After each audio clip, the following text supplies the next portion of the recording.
I've been thinking a lot about sort of where you are in the public sphere right now.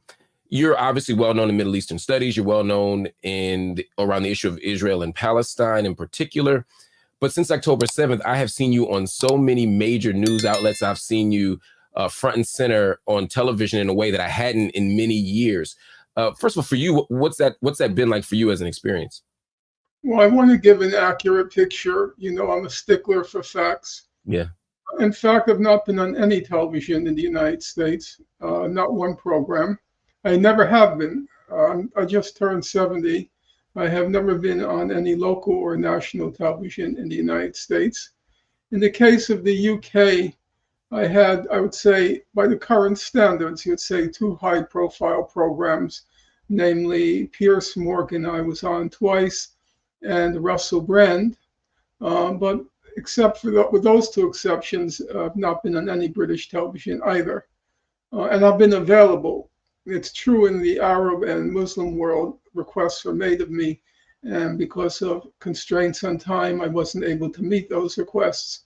But everywhere else, I've not been available because one shouldn't have, I think, unrealistic expectations about how much the media has changed. It has changed, and we can talk about that. But for example, I've written the only political history of Gaza. So you would think I would be in high demand because suddenly Gaza bursts on the scene, and you would want the person who's written the only book on the subject. And the book was actually published by a very respectable press. It was University of California Press.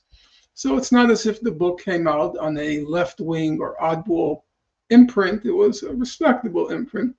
And usually when you have these major events, the quality newspapers, be it the New York Times, the Washington Post, or the quality journals, the New Yorker or New York Review of Books, they'll always list recommended books for background.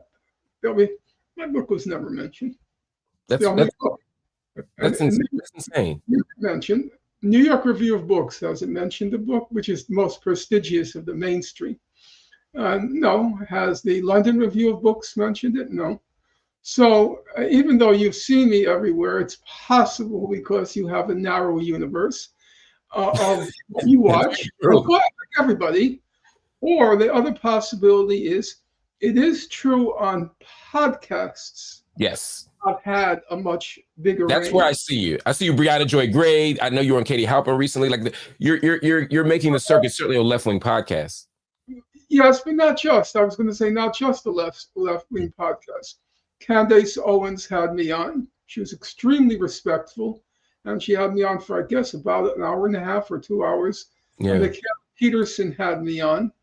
So I would say that the conventional wisdom that the web is much more open than what's called the legacy media. It's true because even the right wing on the web has had me on. I would say I will go to my grave never having made a breakthrough in the mainstream media, the legacy media, but podcasts. I've had a fair share of exposure.